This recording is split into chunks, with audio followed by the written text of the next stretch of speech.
Hello and welcome to day 9 of live reactions for the G1 Climax 30. It is block A today, and I'm joined as always by Tempest. We have some wonderful matches on the card.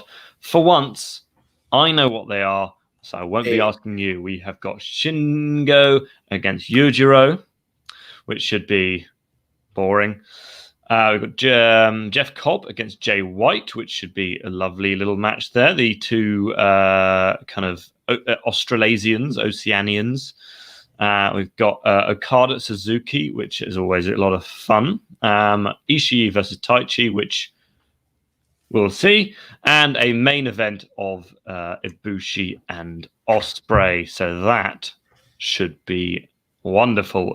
They, I believe, had a slightly ill-fated match not too long ago, but I think everything in the build-up in that match was quite good until Ibushi was knocked out. Was it not, Tempest? Pretty much. Yeah, I mean, the match itself still ended up being really, really good. Of course, Ibushi's injury did come at the very end of the match, which thankfully didn't hurt the match too much. But they had a phenomenal match at Wrestle Kingdom 13 in 2019. And then later that year, they topped it. They had a 5-star match in the G1 last year, and they haven't wrestled since. So this will be a nice little meeting between the two. And you mentioned that we'll wait and see on Tomohiro Ishii against Taichi. They tend to have the best matches of Taichi's career, and we got a couple of those last year. So we'll have to wait and see, but I have fairly high hopes for it. You know, they work well together, so fingers crossed. Before we get started with our Young Lions match, which will be either Uemura, Tsuji, or my mate Gabriel Kidd, we've got the standings for A block, which is at the top. We've got a 5-way tie. Excuse me. We have Jay White on 3-1, Taichi 3-1, Will Ospreay 3-1, Minoru Suzuki 3-1, and Kota Ibushi 3-1. So a lot of those are going to change tonight, you would expect, with Jay White. You would guess Jay White may well beat Jeff Cobb. But we've got Taichi up against Ishii, who got his first win last time, I think. And we've got both Ospreay and Ibushi on 3-1. So one of their stats are going to change, even if they go to time limit draw. In, I guess, 6th place, but really kind of 2nd place because everyone else is joint top. We've got Kazuchika Okada on 2-2. Jeff Cobb, Shingo Takagi, and Tomohiro Ishii are all on 1-3, and Yujiro Takahashi is the only person in the entire tournament without a single win, so he is 0-4. Let's keep it that way. Yes, let's keep it that way. He has proved why he is 0-4. So good consistency, you would say. We've got a quick super chat from Jobber JJ, who says, Takeover was great, got sleep, just woken up for some G1 and more great professional wrestling. If Okada's back isn't hurt, it sure will be stiff. Stiff as a horse, JJ. Stiff as a horse, yes. Probably not as stiff as that knee to Finn Balor's jaw. Hoping he is okay, but pictures following the match would suggest a possible broken jaw. I don't know whether that's would be enough to strip him of the belt, but they do like stripping Finn Balor of wrestling championships, so we'll have to wait and see. Ooh, a slightly fancier stage this week, it looks like. I think you're a second or two ahead of me. Oh, yes, very nice. Are they in Korakuen Hall? No, this isn't Korakuen Hall. Korakuen Hall is smaller than this. Not sure where they are today. Let me check. Oh, so it is Gabriel Kidd, the first young line, running to the ring. They are in the They are in the Takamatsu City General Gymnasium. That is my favorite general gymnasium. I made it through the complicated Japanese word and then stumbled on gymnasium. Who's he facing? Who do you reckon, Tsuji or Uemura? Uemura. Oh, yes, he is. Good guess. You are one of a kind. Like Rob Van Dam. One of a kind. Someone's saying he got an X-ray and there have been no results. Oh, no results yet. Yes, no results yet. No, there's no update as far as we know, Jobber JJ. We'll have to wait and see. But you would expect some sort of announcement today, even if it's not announced by WWE themselves. This stuff normally leaks pretty quickly. Either way, I'm sure there'll be some kind of update on this week's episode of NXT on Wednesday night, which you can follow along live on WrestleTalk.com. So yes, it is Gabriel Kidd against Uemura to start off with, and it's going to be one of a very standard Young Lions match. But there's nothing wrong with that. For much of the last show we covered, the Young Lions match was the best match on the card. For a lot of it, yeah. You know, I think Naito and Sonata ended up being the best match by the very end, but you had to wait for the main event for that one. Yes. No, it slightly proved why we are covering A block more than B block.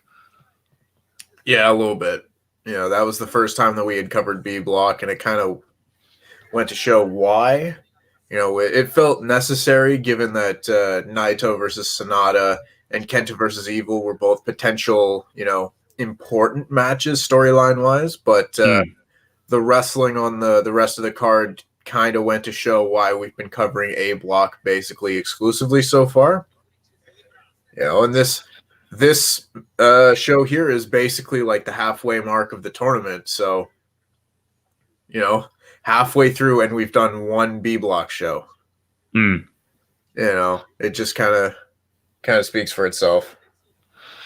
For anyone wondering which shows we're going to be covering, we will be covering both this weekend shows on the October 10 and 11. We will then be covering the October 13th show, and then we'll be covering the last 3 days in a row. So that's October 16th, October 17th, and October 18th for the final. Tempest will be at all of those. There may be a couple I'm forced to miss, but I will, of course, find a suitable replacement. Probably yes. Louis. Well, yes. I may also have to, pass the torch to Louis for one day. Give me one good reason why you would have to do that. Being massively hungover is a possible reason. I see. Yes, it is your 24th birthday or 25th birthday this weekend? 24th birthday. 24th birthday, you old man. Yes, I know. Look at you. You're one to talk. Yes, but baby. Now that I'm 25. I just have... Which day is that you have to take off? Well, the birthday is the Saturday, so I will preferably not be doing the Sunday morning show. That's a shame, because that's the one I wanted to take off to. Well, you can make a makeshift team of Louis and somebody. Yeah, we'll have a look. Maybe someone else can step up on this channel like they said they were going to. We shall see. Maybe I'll be able to. Maybe I can get my way out of. I've got a football soccer match on Sunday morning, and the stream we're doing is supposedly until midday, and my match will be at 11. So if we can't find anyone, I will simply do it. But yes, this has been very standard. Lots of headlocks, sort of arm locks, chin locks, as you would expect. Oh, Gabriel Kidd is wearing some slightly colourful socks under those boots. I'm not sure that's allowed. You're not allowed to wear color as a young lion. What are you thinking? Everything must be black. Missing a trick here. One of the young lions should be called Simba. Oh, yeah. Yeah. And Nala. Perhaps Kovu, if anyone had ever seen the second one. No one's seen that. No, of course not. Voiced by Tomohiro Jason Ishii. Who? What? No? Maybe Voiced the by Japanese version. Jason Marsden. I don't know who that is. You probably would if you recognized his voice. Let's have a look. Jason Marsden. Did you ever watch Fairly Odd Parents? Or I did watch Fairly Odd Parents. You know Chester McBadbat, the one with the bad teeth? Brace face, couldn't play baseball. His dad wore a bag over his head. Odd Parents. Oh, with the blonde hair. Yeah, that one. Yeah, I recognize it. That's Jason Marsden. I see. There was. Do you know what I watched yesterday? What did you watch? I watched Onward, the Disney Pixar. It was good. I liked it a lot. It was very emotional. And I wasn't expecting when my girlfriend and her flatmate said, "Hey, should we watch a Disney film?" to finish the film and go, "Wow, I feel like I've been through an ordeal." Well, it's funny you say that. I didn't watch Onward yesterday, but I did watch Inside Out, which I had seen before. But, oh my lord, I still get very emotional at the end of that movie. I don't know how you couldn't, but that movie hits me like a ton of bricks. Oh, you should watch. In that case, you should watch Onward, because that is also a ton of bricker right at the end. Yeah, I'll probably do that soon. Like when I saw the trailers and everything for that one, like it kind of seemed like a little generic, you know. Like most of these Pixar movies have like a theme. It's like, oh, this one's about emotions. This one's about fish. This one's about monsters or whatever. This one's about fish. Well, yeah. I'm not sure that it is. I'm not sure that's the theme. The gimmick, maybe. Yes, they've all got an underlying message, don't they? I mean, I guess the Finding Nemo one is that. It's a single parent struggling to look after his kid, but then he learns that sometimes he just has to let his child get kidnapped. Yeah, the kid learns not to be a stupid kid, and the dad learns not to be a helicopter parent. Yeah. The Monsters Inc., I guess, message is to face your fears because they're not going to be as scary as you thought they would be. Very good. And Marco Talon says Jason Marsden is also the voice of Max Goof, Goofy's son in the Goofy movie. Oh, wow. Excellent shout. No wonder I knew it. Uemura has just won, if anyone was wondering. A lion tamer of sorts. A high-angle Boston Crab. Let's have a look. Drink of the day, says Movie Nation. I'm not drinking anything. I was drinking some water not long ago. Another coffee drink. Who fired some shots? What do you think of Takeover, says Bonzo? I haven't actually seen it yet. I was busy last night. Oh, actually, when I say busy, I was asleep. It was a good show. I've heard it was good. But just hope Finn Balor's okay. Let's have a look. Thoughts on Danilo Pereira, Andy, says Antonio Carrera. I have no thoughts on him whatsoever. I'm not sure I even know who that is. Is that the guy who Man United sold? In which case, I still have no thoughts, I'm afraid. Is the story of Finding Nemo is sometimes kidnap is good? Yes, absolutely, lukewarm. That is exactly what it is. So, don't worry too much if you get kidnapped, because you'll end up with some friendly Australians. Did you enjoy CSK versus? I didn't actually see it, Ashrith. I was busy. It was my girlfriend's birthday this weekend, so I was busy being as nice to her as possible. We went to a castle. We went to a nice hotel, a nice spa for the weekend. So yes, all very nice. Had some lovely food. I got her some nice presents. She got lots of nice phone calls from her family. So I think all in all, it was a great success. And then last night we ruined it all by playing Overcooked 2 on the Switch and shouted at each other for about an hour. Because it is an incredibly stressful game. But it's okay, because I gave her some chocolate cake afterwards. Shingo Takagi and Yujiro Takahashi will now be making their way to the ring. In that case, I'm going to tweet saying Shingo Takagi, because no one's going to care if it's... It's a good point. But, yes, anyone that watched NXT TakeOver knows it was a very enjoyable show, as most NXT TakeOvers tend to be. You know, the championship matches were all very good. The Cruiserweight Championship match was especially good.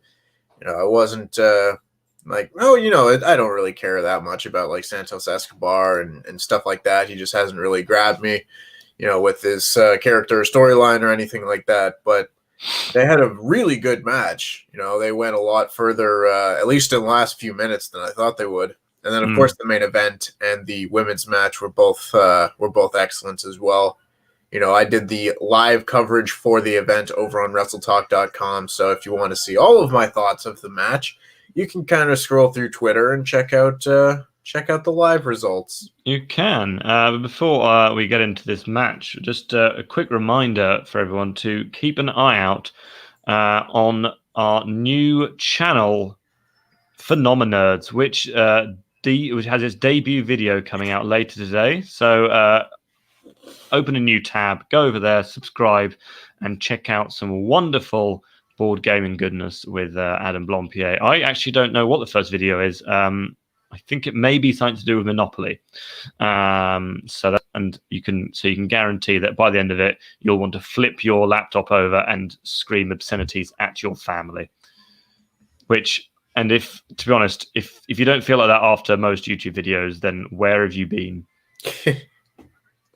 Yeah, no kidding. I really wish I was over in your side of the pond to be able to contribute to that one, because I love me some board games. And the only one that I saw where I was like, oh, I want to play, let me play right now, because I watched the trailer for the channel yesterday, was Ticket to Ride, aka my favorite board game in the whole world. I've heard them talk about it in the office. I don't actually know what it is. It's a game about trains. Oh well, in that case, I'm very interested. No, they were playing code names as well in the trailer, which I actually played for the first time last weekend. Which is a deeply annoying game when the other team keeps luckily guessing things, even though they're just going, "Oh well, the word he said was water, and I guess it says." Acorn over here, and you need to water something to get an acorn, and then they get it right, but it actually wasn't what they were thinking. You're like, what? That's not fair. Yeah, I don't know. Like, honestly, I'm more disappointed about not being able to contribute to that channel than the typical WrestleTalk channels. Because it's like, oh yeah, wrestling. You know, wrestling's my job. But if it's like, I want to play board games. I don't have I don't really play a lot of board games, but whenever I do, I realize how much fun they are. Yeah.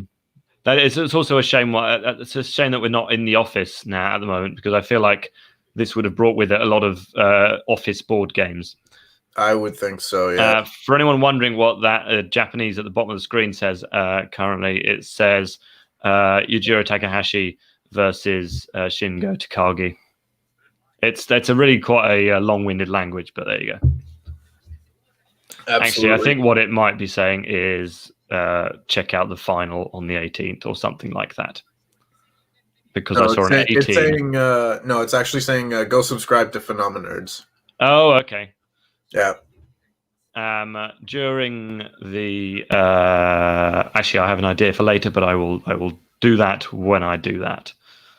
Sounds good. Christopher Jazzcat with a $5 super chat saying, "Here's a $5 to say thanks for the coverage. I'll sync up when I watch later." Thank you, Christopher Jazzcat. You always support us, and it is greatly appreciated.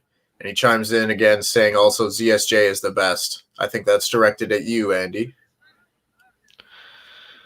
I'm not patriotic. I don't care if he's English. I won't stand here shouting UK, UK, while everyone else shouts USA. Yeah. My favorite thing is always when American fans chant USA despite there being no Americans in the match. That I've seen that happen a few times.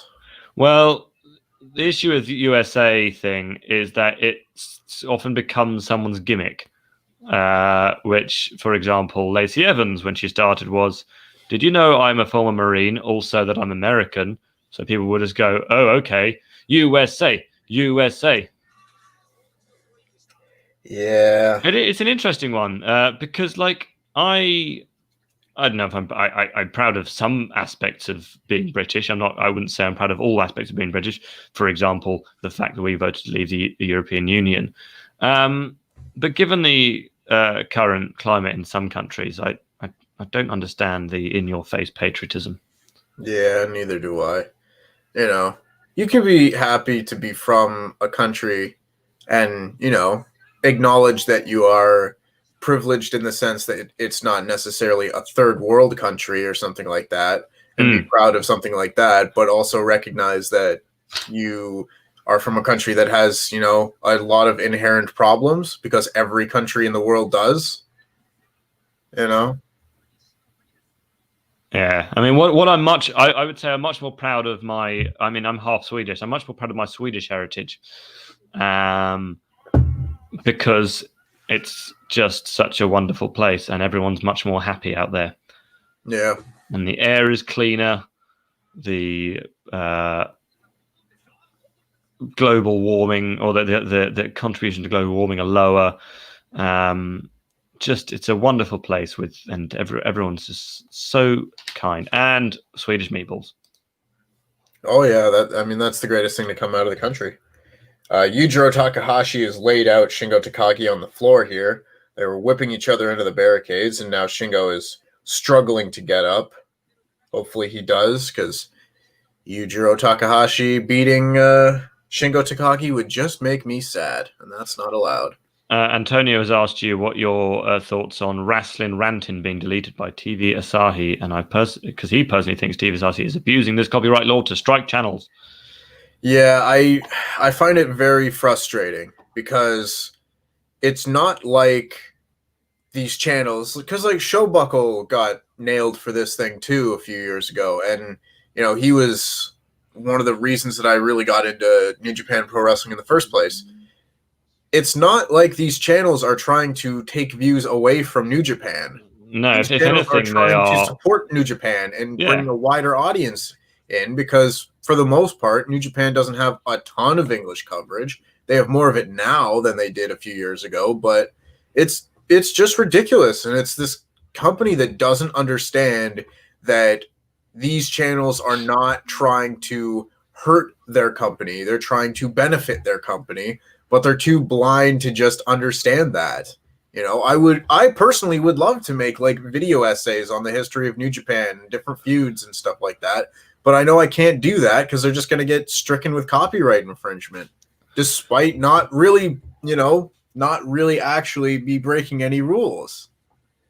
Oh, that's frustrating. Yeah, I mean, you're living proof that these channels work. Because I mean, it's not like you started watching those and went, okay, well, this is all I'm going to watch. I mean, you got yourself a New Japan World subscription, and you are now the WrestleTalk's resident New Japan expert. So I don't think you can really say that they are actually affecting the channel. I mean, it's the same. It's the same with me. Like the reason I started getting back into WWE because of channels doing WWE highlights of Raw and SmackDown, because I didn't have time. I wasn't able to stay up every night, but I knew I could wake up the next morning. But then they're up for a few hours before W notices and then strikes them off. So yeah, like it just doesn't make sense to me. Like, those channels are the gateway for something as niche as New Japan. You know, you're not going to get people just discovering New Japan on their own most of the time. They need that gateway of either a English speaking YouTube channel, or, you know, like if one of the channel, like, you know, either WrestleTalk or What Culture, Cultaholic, or somebody doing a video of the top 10 New Japan matches or something like that. Those are the kind of things that get people to notice your company and try and get that free trial of New Japan World and things like that. And it doesn't make sense to me. And I really wish someone would explain to them that it's not actually detrimental to their company to have people talking about them. I don't know. Let's say a lot of biting going on in this match. Two things. William Skate says, this is for Andy. Steve Smith is the GOAT. Steve Smith is very good, but he's a bit of a weirdo, William. And secondly, this match has been a match, if you're wondering. Not a lot of action, mainly knees and a few strikes here and there. You would expect Shingo to win it relatively comfortably in the coming minutes. You would probably say Takahashi's had the better of the match in general. Just hit a reverse sort of DDT on Takagi. But yeah, there's a reason this match is up first, and the reason is the blonde-haired man in the ring right now. This show will undoubtedly get much better. Also, why is Okada's terrible finisher called a money clip? He's the rainmaker, so you make it rain. Oh, I guess money. I didn't know that it was called the money clip until the last show that we did. And I was like, oh, that's interesting. I hadn't heard that before. I guess I can get a terrible finisher. Broken Scythe says, wow, I wanted to watch a video essay of Tempest. Now that makes me sad.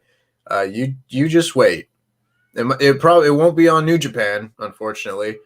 But I had a couple of days off last week, and one of them I did spend writing like a 6-page rough draft script of a potential video essay that I might look into just producing at some point. But you sad man. Bored, that's great. Well done. Yeah, thanks, but bouncing off a conversation Ollie and Luke were having last week, what are your thoughts on the song WAP? Oh, it's a cultural achievement of this generation. It is the greatest song I've ever heard, the best piece of songwriting. Brian, you're Canadian, not supposed to be sarcastic. I want your true and honest opinion. That is I love it when Vanessa Hudgens dances to it on Twitter. That is because you're a pervert. I think it is an absolute atrocious song, but there you go. It's just, first of all, it's not my style of music. I don't know if you can tell, but I'm not really into my hippity hoppity and my rapping. Especially when it's Cardi B, who is a reprehensible person. Her history would suggest that anyway. Oh, Olympic slam from Takahashi. Kurt Angle would be proud. Would he, though? Would he really? Antonio, thank you. I now know that he used to play for Porto and now plays for PSG. To be honest, PSG, I have no interest in. They are a horrible team. I wouldn't say. Not going to say the players are horrible, but the club structure and its owners are utterly dreadful. They are quite well known to be almost aiding China in their detention of Uyghur Muslims, which I would tend to condemn. Yes. Is PSG the evil twin brother of GSP?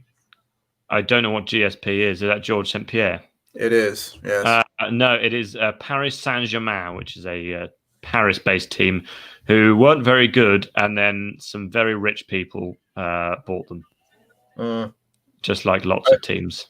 I prefer my What's the American equivalent of a team that was rubbish and then someone was really rich came in and bought lots of good players? Is that like Golden State Warriors? No, they just drafted well. I can't really think of like a team that that like went under new management and just spent money on people. Like there are teams that do that anyway. Like the Boston Red Sox, for one, like would just throw money at guys. You know, the same as like I guess you could say the Yankees, but they were always rich.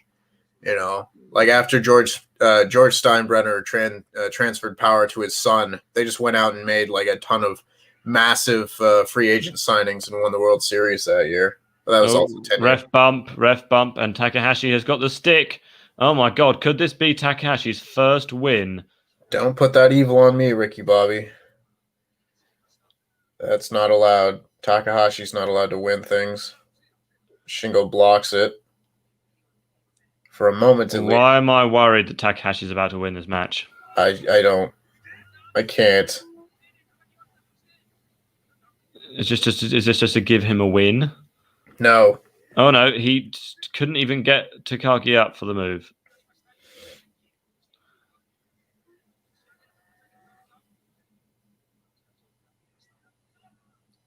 Hits a shot to the back of the head. Yujiro's going for a pumping bomber of his own, but Shingo counters it into the Noshigami. Yeah, another ref bump. Yes, bit boring. Broken Scythe says Andy Structure is a man whose taste in music is composed of wooden flutes and you're not far off. Often when people ask me what genre of music I like, I just say I like music that I like. Because if I hear a song that I like, I will just listen to it. It could be pretty much any genre, but that appears to be it. 1, 2, 3. Takagi wins with Last of the Dragon. Yes, it's a lovely little move, and it's the right decision. Honestly, Takahashi should not get a single win in this. He is about as interesting as watching a Louis Dangoor video. I know. Got him. Don't forget City too. I won't forget City. No, so Manchester City are another team who were very average, and then some incredibly rich Saudi Arabian oil giants bought them, and now they are one of the best teams in the world. It feels a bit fake, but there you go. Yeah, it's like there hasn't been like a huge ownership change in like major sports in like a while. It's like, you know, a bunch of teams kind of went under new management. Like the Buffalo Bills got a new owner, but they've always sucked. They're doing well this season. I was going to say, I saw they were doing quite well this season. Yeah, well, they've finally got a quarterback that's playing at a very high level, which has not been the case for them since the days of Jim Kelly, and that was a long time ago. But my goodness, they went to 4 Super Bowls in a row and lost every one of them. That's how they got their nickname. The acronym for Bills is "Boy, I love losing Super Bowls." My Ravens are 3-1. Wow, the Washington. Oh, of course, because they've changed their. Are they just called Washington now? Yeah, they're just called the Washington Football Team because their logo sucks. Yeah, highly offensive. Ace Shock says thoughts on the Cowboys loss over the Browns.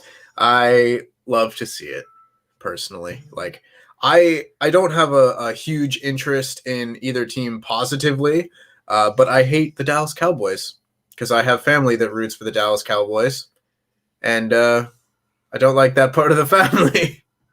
Is there any reason? Well, is there any difference between the National Football Conference and the American? There's no rule difference or anything like that. They're just called different things. More or less, yeah. It's like the American League and the National League in baseball, the East and West Conference, and any of that. What's the difference between them? Is there a geographical split?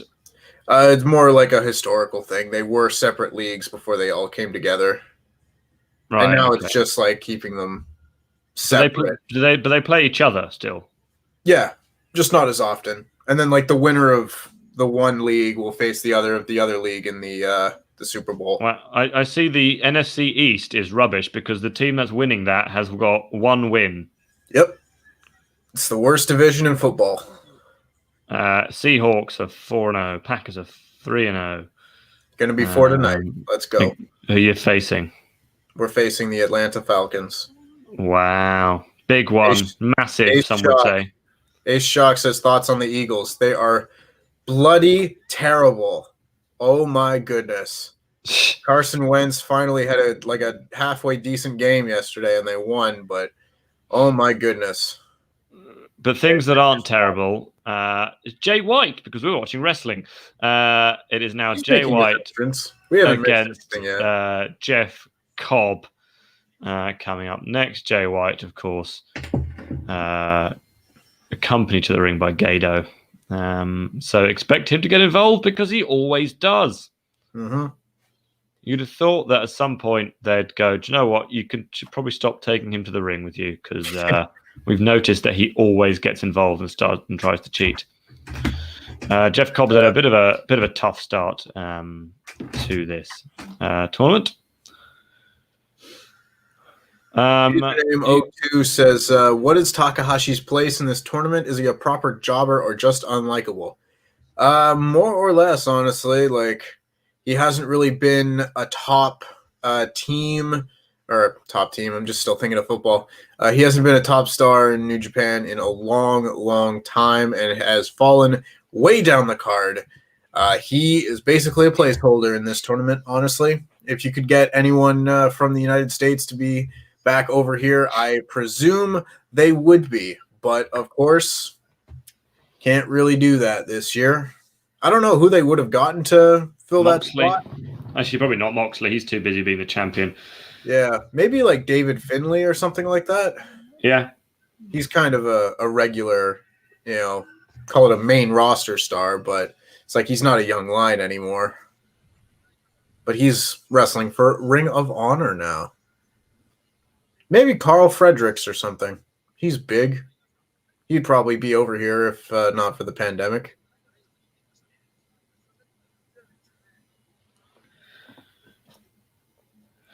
Right. New Zealand against Australia. Australia. I think he's from Hawaii, you fool. Is he? Yeah, Jeff Cobb's from Hawaii. Why did I think he was Australian? Oh, he is from Hawaii. Sorry to anyone I just offended. All right, well, it's still the Pacific Islands against the Pacific Islands.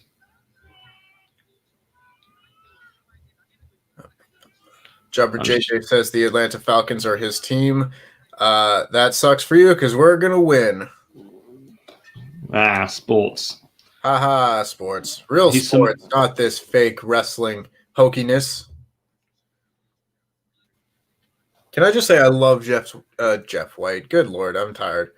I love Jay White's beard.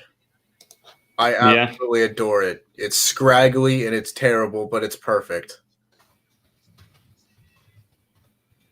Ace Shock says thoughts on the Balor versus Kyle O'Reilly match.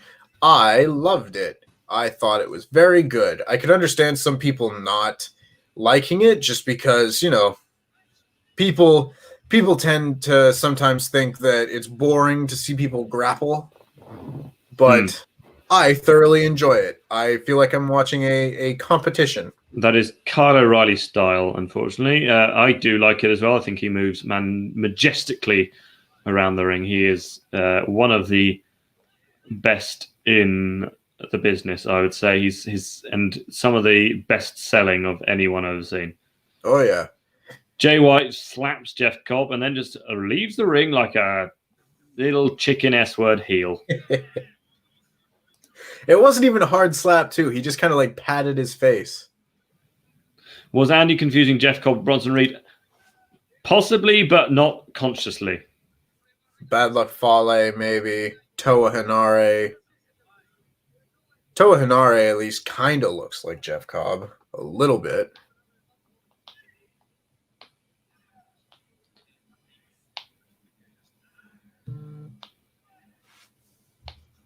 Who's texting you? It's our Discord server, actually. Oh, what's happened now? Just letting us know that the highlights for NXT TakeOver 31. Shut up, Lewis. Doing someone else. Jason Scriberis says if Moxley joins or makes a stable, it would need to be in AEW with a bunch of Bloodsport stars and throw in Will Hobbs too. I mean, I don't foresee John Moxley really being in a stable. I think I kind of like him as the shocker. Gado's getting involved. Oh no, who would have thought? Oh, you just smack them together. Yeah, I don't think Moxley needs a stable at all. And if he does, if he has one, it should be in a few years. He does. Yeah, I'm glad you noticed that. I'm 25 now, so my voice doesn't break. Oh, I'm very low down in my screen. There you go. I didn't know I was doing this stream with a 14-year-old. Andy, why do you think the English wrestlers play? Why do you think the English wrestlers play Japanese crowd? Yeah, I'm not sure what he's asking there. The reason is because they're English. Well, play Japanese crowd. English-speaking wrestlers play with the Japanese crowd. I guess it's. I mean, often most of them are heels. So. I was going to say often. I mean, it's not just in WWE that foreign people are heels. English people are just natural-born villains. Have you heard our voices? Yeah. There's something much more scary about a British person going, "I'm going to kill you," than "I'm going to save you."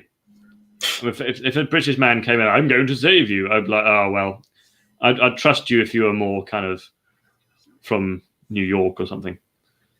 I will say to any of the 12 people that watched the recap this week, there is a point in the video where I do a British accent, and it is entirely by accident. I just didn't want to do another take, and I started flubbing my words, so I turned it into an accent. Are you trying to guilt trip people into watching your video? Any of the 12 people who watched it? It's entirely possible. I know you sound like a girl on Reddit who wants people to look at her nude photos. Oh, don't mind me. What? Just give a like to my family. I'm one of the. If any of the 3 people online right now see this, I was in the gas station earlier, and the girl behind the checkout was slightly northern, and she said something. And I do this sometimes where I accidentally mimic the person I'm speaking to. Mm-hmm. So I walked up in my normal voice, and then she said something, and I replied in her accent. I hope she didn't notice that I did it because it was completely unconscious. Jeff Cobb has gotten a bit more of the upper hand here. Seems to be wiping some sweat from his eyes. Yeah, it's just people saying Jeremy Irons. Yeah, it's just all those kind of people with that kind of voice. You've got Ben Kingsley. Mm-hmm. I mean, Tom Hiddleston. Yes. There are just so many good British villains. Oh, and a big, oh my goodness, huge overhead belly-to-belly throw from Jeff Cobb. Yeah, so tell me, Brian, what happened with Ridge Holland? So Ridge Holland just dragged a lifeless Adam Cole to the ring. That's basically it. Like, the graphic came up, Kyle O'Reilly and Finn Balor had, did the bro shake hand deal, and you look to ringside, and there's Ridge Holland carrying Adam Cole's limp, lifeless body. And they're just like, oh my God, what happened here? And he just kind of deposited him at ringside and left. And the rest of Undisputed Era came out and was like, what happened? What happened here? Yeah, well, there was a report of not long ago that they are looking to strap a bit of a rocket to Ridge Holland. Well, he's big. I was going to say, I haven't seen enough to make me think that he's a future star. But, I mean, I guess he's British and he's stocky. And maybe I just haven't been watching NXT enough. Yeah, I mean, as far as I know, he's been good on television, but it did kind of come out of nowhere as like but there's nothing wrong. There's nothing wrong with that. No, sometimes you need that. It did just kind of feel like it came out of nowhere. Oh, Lukewarm says he thinks that Roddy and Fish are in on the attack on Adam Cole. Oh, you reckon they're trying to usurp him? Oof. Interesting theory. He's big and that's it. He's not really that impressive, says Jobber JJ. I know they ham it up anyway, but it was way over the top last night when they all acting shocked. He used to do rugby. Yeah, I knew he used to be a rugby league player. Shocked. Did Gator do something? Yeah, he kind of tried to hold on to Jay White, but instead of letting go of him, he got dragged into the ring, and Cobb sort of did the thing where a dad goes, if you don't shut up back there, I'm going to knock your heads together. So he grabbed the two and just hit their heads together.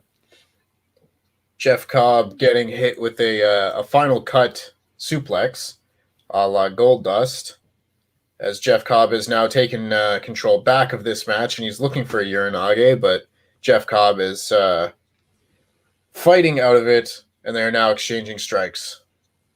I always do like it when Jay White exchanges strikes, just because he's not good at it, and he just kind of gets rocked when he faces these bigger fellows. Very good stuff.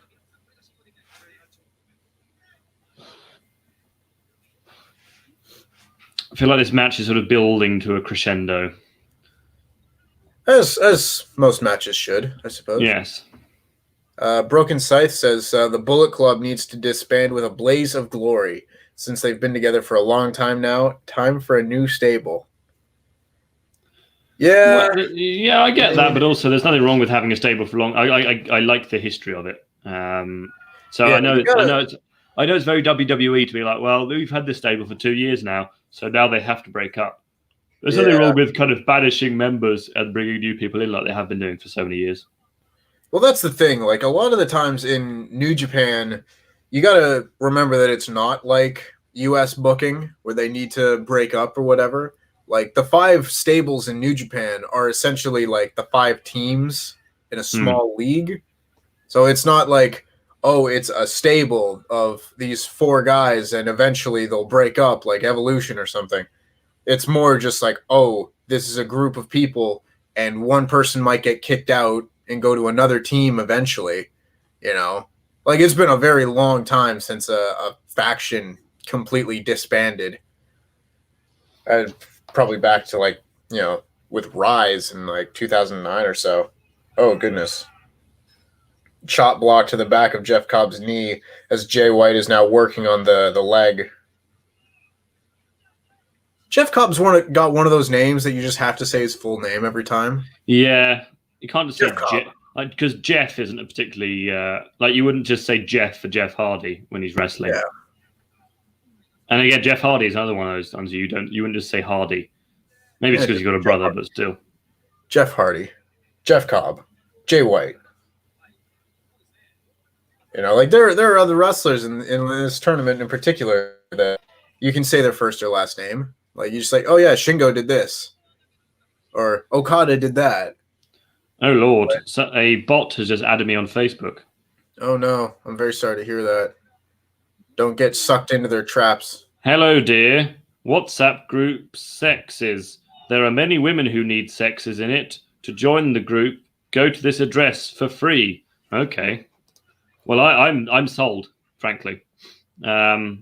That's all it takes, I'm afraid. I won't show for long as only to be demonetized, but you can sort of get the idea there. Jeff Cobb almost. I don't think she's real. Her name is Bessie Dorset. Shame on you, Betty Dorset. No, Bessie Dorset. Bessie Dorset. Oh, Jeff Cobb going for the tour of the islands, but Jay White slips out of it. Going for the Blade Runner. He slips out of it. Jeff Cobb hits a big German suplex.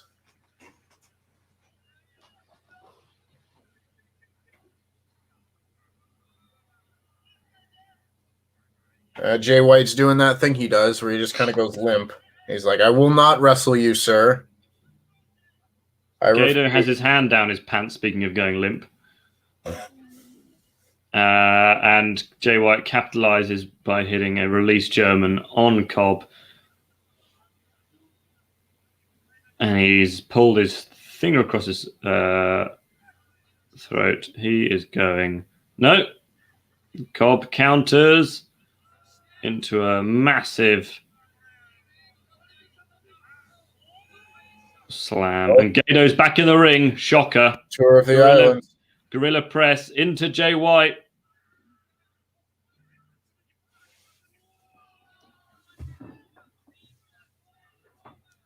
Power slam. No. Another Tour of the Islands. Is this it? 1, 2, 3. Jeff Cobb pins Jay White. Who would have seen that one coming? Is this Jeff Cobb's redemption story after going 0-3? Is he going to start picking up some wins here? Can you believe it? Can you believe it? I know I can't.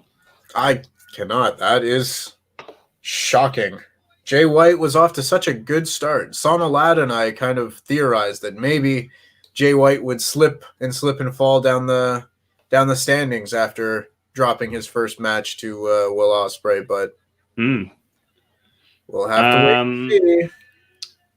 William Sky says, who do you think will be drafted to Raw and SmackDown from NXT? Well, NXT's not involved, is it? Yeah, like... Well, they keep changing their mind.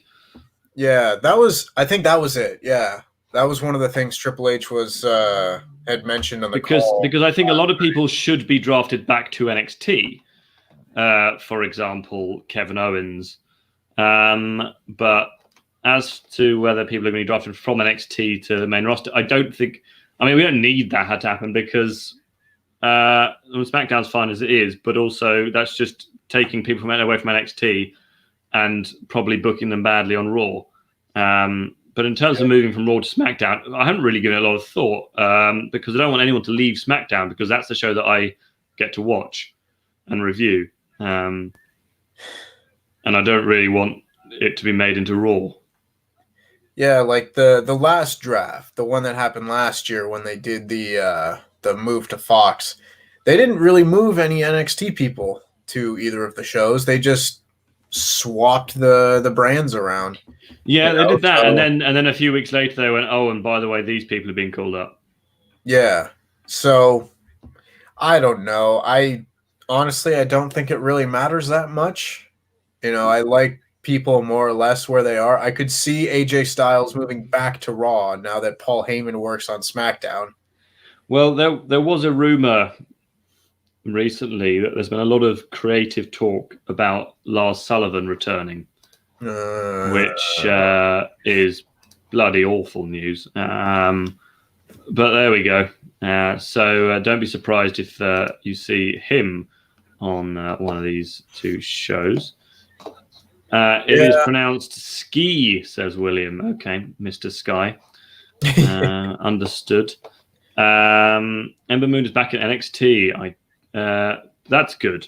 That is good. I'm glad she's back because she was, if you can believe this, she was wasted on the main roster. She probably had like a top 5 worst main roster run. Yeah, one of the most naturally gifted women's wrestlers I've ever seen. Her finisher alone makes her matches so watchable. And her matches with Asuka back when they were both NXT just showed how brilliant they both are.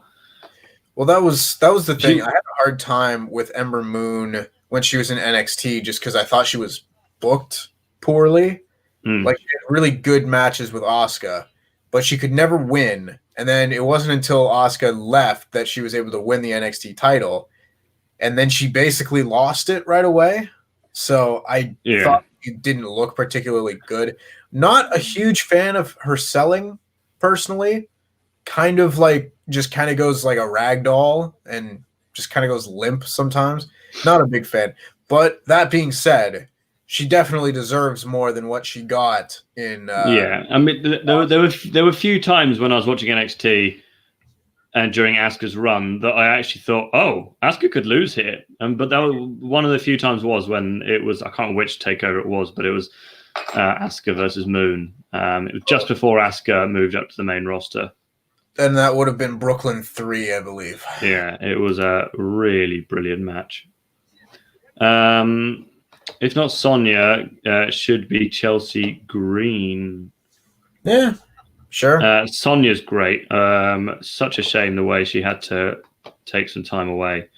Really horrible stuff there. But hopefully she'll be back soon, because before she left, she was really, really doing a lot of good stuff with Mandy Rose. Now that Mandy Rose is on Raw, hopefully Sonya can kind of be her own person. But now that we have come to a break, how do I do this? I don't know where it is in here. Well, while you figure that out, Antonio Correa says, Andy and Tempest, thoughts on Tony Khan's comments about New Japan Pro Wrestling partnering with AEW and Harold May being fired and his reign. Well, I haven't heard Tony Khan's comments. My fingers are crossed for a partnership between the two. I would absolutely love that. Like, just to see like Kenny Omega back in a New Japan ring. Like, I love what he's done in AEW, especially recently. But I mean, his matches in New Japan were, what gave birth to the legend of Kenny Omega. Harold May being fired, I don't have like a ton of thoughts on it. It's kind of like, well, you can't really see a difference in ring from when he started to when he was there before, and now that he's going to be gone. Like, the in-ring product is still going to be as good as ever. How could it not be with a talent roster like this?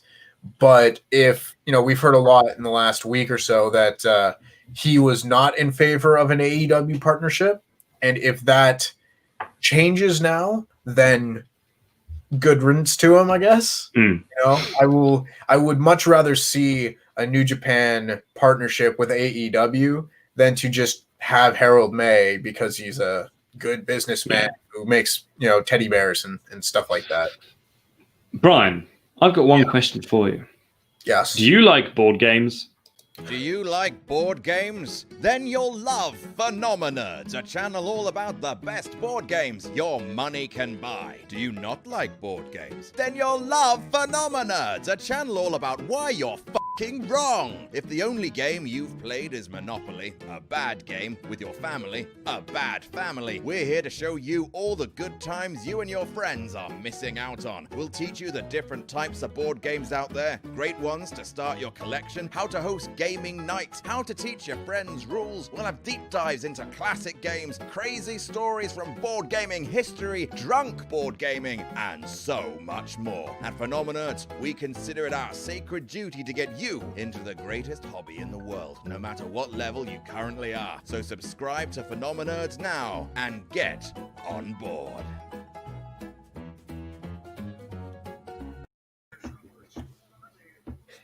Get on board, Eddie.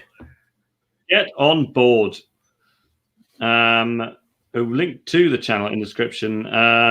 It is not actually in the description, but if you just search Phenomenerds on YouTube, you will find it.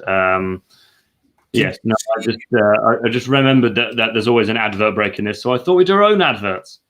Yes, look at you being a smart boy. Did you see the board where it was like a map and there were colorful pieces across the whole thing? kind of close to the beginning. That's Ticket to Ride, and it's wonderful. For some reason, they're playing the North American version as opposed to the European version, but to each their own. They're both fabulous versions of the game. Ace Shock says, if Jay White was a board game, what would he be? Probably something like Monopoly, because you just get frustrated watching it. See, last time I played Monopoly was my second year of university, and I played like a 4.5-hour game with my flatmates, and I eventually came out on top. We all wanted to, as you know, like when you watch poker, people often wear hats because they feel like they need to play poker. So we decided that we'd all wear a hat, but the only hat I had was a bicycle helmet. So I just looked like I was a bit of a danger to myself, and that I could fall over at any time. Yeah, I was about to say you're going to get hurt playing a board game. Yeah, well, they just started calling me Helmet from then on, which I regretted everything. Yes, that Ticket to Ride and Settlers of Catan are the two best board games in my humble opinion. And if I was in England, I would absolutely force Adam Blampied to include me in any game, including those two. Brian Robinson says, Jeff Cobb should have won. He did win, Brian Robinson. And then he says, oh, I read it wrong. God, just learn to read, Bri. Clickbait stuff, I don't know. If Suzuki was a board game, what would he be? Oh, something. Is there a board game with violence? Like Snap? It's like if you manage to turn like Rock'em Sock'em Robots into a board game somehow, where it's just punching and violence. I mean, I'm definitely not a hardcore board gamer. I mean, I find because of my limited attention span that I often, if it's not a game that's very simple to understand, that I struggle. We played a game of diplomacy recently with the office, and everyone else is incredibly tactical, and I just don't have a mind for that sort of thing. So I was just doing what everyone was telling me to do. Did you play again, or was that like when you did? No, that was a while back. Yeah. Yeah, I was about to say. I remember you talking about that. Yeah. No, we. It's basically like Risk, but on a smaller scale, so much more bearable. But we are now back in the arena for part 2 of this day 9 of the G1 Climax. Now the real good matches are about to start. They sure are. BJ Baker says, New Japan Pro Wrestling has been better without the Elite. I don't think an AEW relationship is a good idea. That is your opinion, even though I don't tend to agree. I think the best 2017 to early to 2018 was like the best I've ever seen any wrestling promotion, like ever. And a lot of it was based on, having Kenny Omega in a prominent position, having the Young Bucks in the tag division, and then having people like, Cody was a phenomenal heel. Hangman Page was on his way up. You go down the list and it was just more and more and more, great talents. And it just really helped because now like the only real top foreign talent are like Jay White and, if you want to say like, I guess, yeah, Jay White and Will Ospreay, the only two. But back then there was like a whole stable full of them. I just miss Kenny Omega in New Japan a lot. Alex agrees with me. That means I must be right. Jobber JJ says, I listen to All In on Patreon. Yes, if you're not a pledge hammer, go and subscribe to Patreon and get the review of All In, as well as all of our other reviews, one of which you might find my voice. They talk about Omega being frustrated with New Japan for not booking bigger buildings in America. It's tough, right? Like they never sold out like those really big buildings when they did run them. Like they didn't sell out the Cow Palace when they went for the G1 special in San Francisco, and then they may have sold out they wouldn't have sold out the American Airlines Center in they wouldn't have sold out the Dallas show for the G1 last year if Omega had been on the card, but I think it is a much bigger possibility than without him. Like they sold out Madison Square Garden for the G1 Supercard on the back of having the Elite on the card. And then the Elite weren't on the card, but the tickets had already been sold. So, yes. Two people talking about El Ligero Joy. Let's try and keep the speaking out chat to a minimum. We're here to have a good time. Yes, we're here to have a good time. Obviously, it's a very serious issue, but let's try and keep it out. But someone asked, I believe it was Broken Scythe, says, which wrestler would be the best representative of chess? Also, who embodies chess in a wrestler? Jr. What, really boring? No, strategic, Andy. I don't know if tedious and boring. Who's tedious and boring? Baron Corbin. Baron Corbin. Yeah. He's Baron not quite Corbin as is chess. He's not quite as like strategic and planning and all that sort of thing. Lukewarm here has said Zack Sabre Jr. or Drew Gulak. Drew Gulak is a good shout. Maybe someone like Daniel Bryan, but he's a tad too exciting. Username 02 says, I'm not entirely sure if AEW needs New Japan anymore. The men's division is so stacked, and we've seen the dangers of part-timers in the women's division. Well, it's different. It's different that way. Like I don't necessarily think that any of the people that have come into the women's division have been necessarily like huge stars. There have definitely been people, Riho was a good ratings mover, especially with the female audience.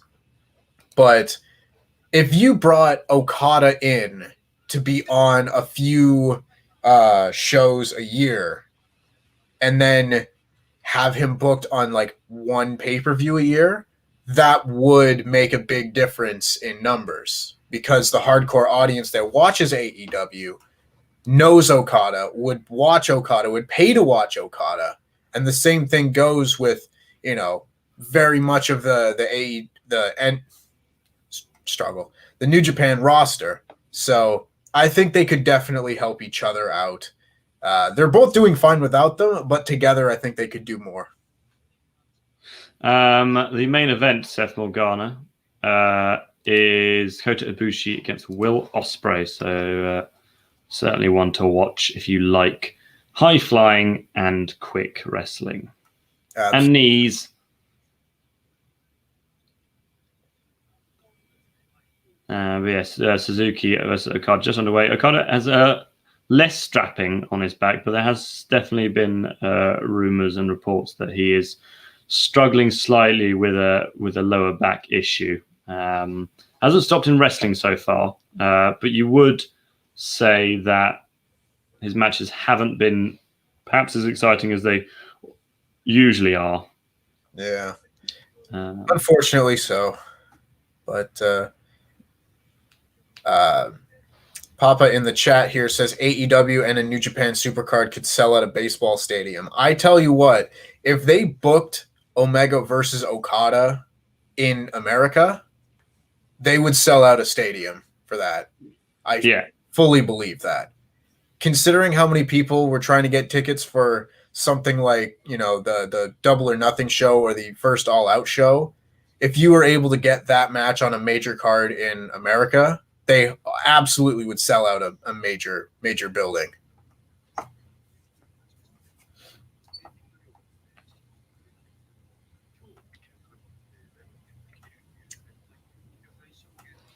As is the case with many Okada matches, I don't foresee this being very fast right out of the gate. But I'm sure it will get there. These two are phenomenal together. And Suzuki is still one of Okada's best rivals. Yeah, Antonio, stop talking about it. The reason your messages are disappearing is because I'm deleting them. Understand that you want to get your point across, but yeah, no one else is talking about it now. So let's look at the wrestling. Look at the pretty wrestlers. Very slow start to the match, but as we all know, that is Okada's style, and as is Suzuki's style. So. Ace Shock wants to know if Okada was a board game, what board game would he be? He would probably be something like Ticket to Ride, the best ever. Well, something that starts slow and then really ramps up. I mean, I guess Monopoly does do that, but people hate Monopoly, so...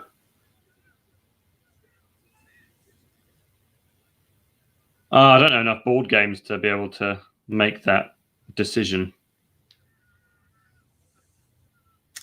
Yeah, it's tough. Could also just say like Settlers of Catan, because another all-time great board game. Turns out I'm a 14-year-old as well. Board game.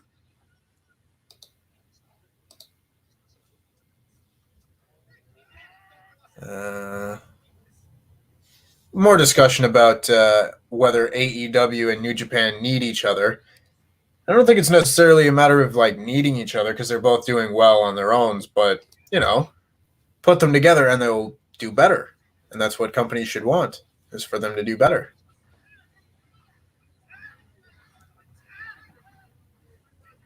Okada and Suzuki are exchanging strikes, and Suzuki getting the better of things. It's not surprisingly, as he is stiff as a horse, as Jobber JJ chimes in. He's a striking man. Oh. Suzuki appears to be working over the arm of Okada in this match to start off with. Talking about being a striking man. If you have ever seen a picture of Minoru Suzuki as a younger fellow, yes, I have. Handsome man. I don't know how he turned into a monster of a man like this. He looks like a supervillain, but monster among men. When he was younger, he is a dashing fellow. As he has now wrapped Okada's arm in the barricade, pulling on his hair. And he's now kicked the barricade, so it looks like he'll be working over Okada's arm in this match.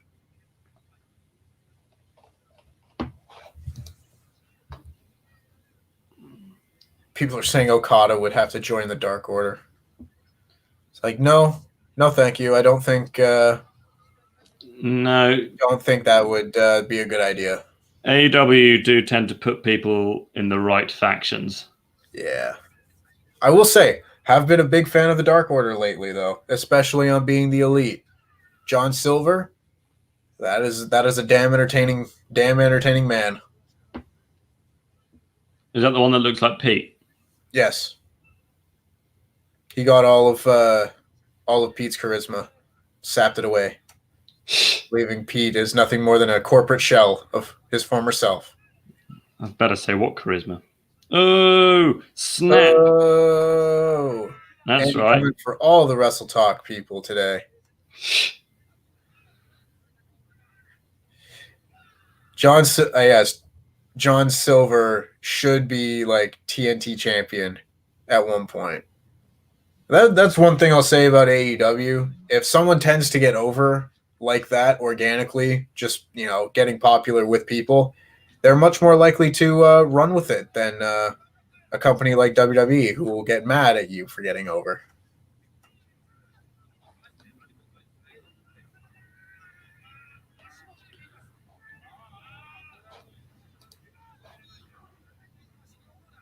Suzuki has been largely on top in this match and is sort of trying to put a Kimura lock on Okada, but Okada has his foot on the rope to break that up.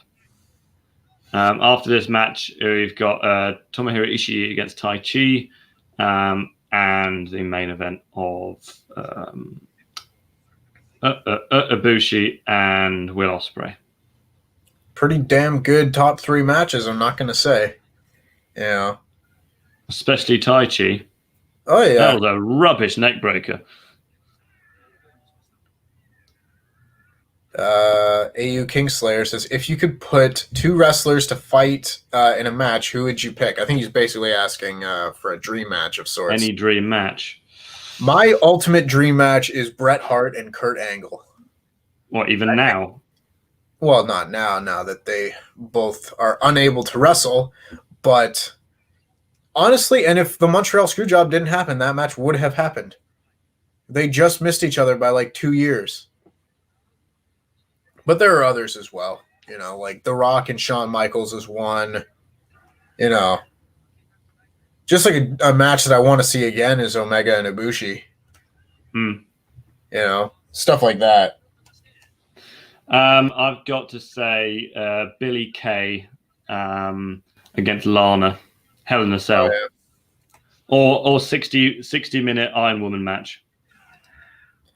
Andy, please. That would just be too good. The world can't handle a match like that.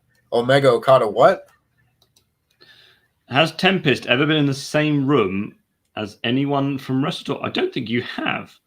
Regrettably, no. One of the issues with being Canadian, other than the obvious issues, is that I'm afraid he hasn't been in the same room as any of us. I would have been if not for this pandemic. Yes, I was going to come and meet everyone at WrestleMania, but you were. That didn't happen. Okada has now leveled Suzuki and is taking his time to recollect. Ace Shock with an excellent shout says we were robbed of a Minoru Suzuki versus Orange Cassidy match. That we were. Fine point. That might have been the match I was most looking forward to over WrestleMania weekend, not going to lie. I'm glad you're not going to lie, because that would be wrong. Yeah, lies make baby Jesus cry. We can't have that. There are some sayings in the English language that don't make sense. For example, I'm not going to lie, or no offense, but, because the moment someone says no offense, but, you just prepare yourself for being offended, because that's what they're telling you. I'm about to offend you, but don't be offended. Oh, Suzuki is firing up with his "I'm a terrifying old grandpa." There you go, you got it. Although, Minoru, if you're listening, I don't think you're a grandpa. There's a number of other good shouts here in the chat. We've got Stone Cold versus Goldberg, Stone Cold versus Hulk Hogan. I was always surprised we didn't get Austin and Hogan. Roman Reigns versus Okada. You know what? Sign me up for that. I want to see that one too. Eddie Guerrero versus Daniel Bryan. Personally, it's real sad, but Eddie Guerrero versus Shawn Michaels, which I believe was the plan for WrestleMania 22 before Eddie passed away.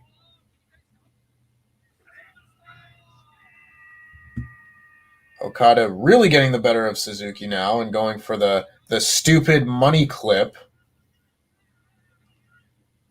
This is just unacceptable. DDP versus The Rock. John Moxley versus Brian Pillman. That's an interesting one. I hadn't thought of that. Drew McIntyre versus Pac. That's a good match. I guess they wouldn't have ever wrestled, would they? They just missed each other. Yeah. They may have wrestled in the UK Indies at some point. Not after they had both kind of solidified themselves, though. You know. Like, I found it very surprising that Finn Balor and Kyle O'Reilly had never wrestled each other. Because they just missed each other everywhere they went, you know? Everywhere we go. Everywhere we go. People want to know. People want to know. Who we are. Who we are. And where we come from. Where we come from. So we tell them. So we tell them. We're from, I don't know, Kuruk Hall. We're from Correckin Hall. All right, that's enough. Before we get demonetized by this, yeah, I'm this sure song that's most definitely public domain at this point. Well, it was like that when it was suddenly announced that "Happy Birthday" was no longer under copyright, and we're all going, "God, we've been breaking the law for years." Yeah. Flame Inc. says, didn't Pac and Drew fight in WCPW? They may well have done. They may have, but I mean, because Pac was under contract with WWE and didn't show up again until like 2018 when he left. And Drew only left WWE in like 2014, which was after Pac had signed with NXT. And then Drew came back to NXT in 2017, right before Pac left. So I don't think so. It's interesting that you call him Pac, because I hear a lot of Americans calling him Puck. Well, Pac sounds better, but I'm trying to condition myself to calling him Pac because that's how he would say it. That's what you're supposed to say. Because he wouldn't be going, I'm Puck. Yeah. That sounds like Puck. Yeah, that's a good point.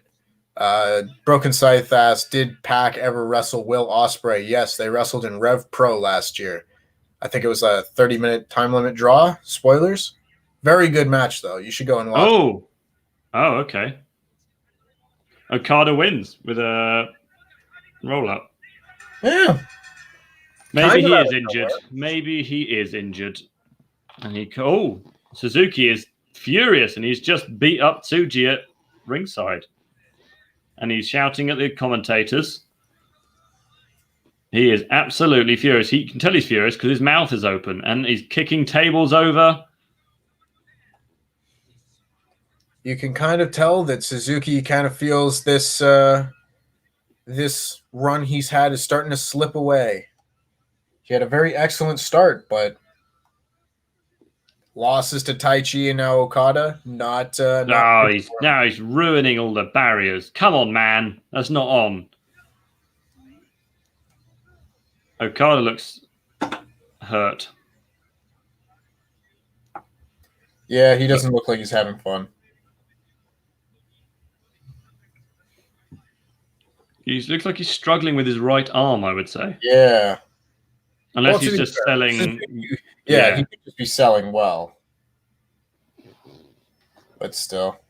This is not the same Okada we've seen in the last few G1s, unfortunately.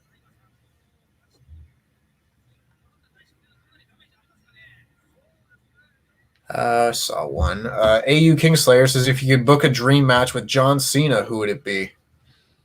Billy Kay and Lana in a triple threat 60-minute Iron Person match. Very good. Honestly, like, I wanted to see him wrestle Roman Reigns at a WrestleMania, and they haven't done that. They just had them wrestle at No Mercy that one year, 2017. I want to see that match again, properly, you know. I can't really think of any other big matches because, honestly, I don't think John Cena has really shown that he can go since that match.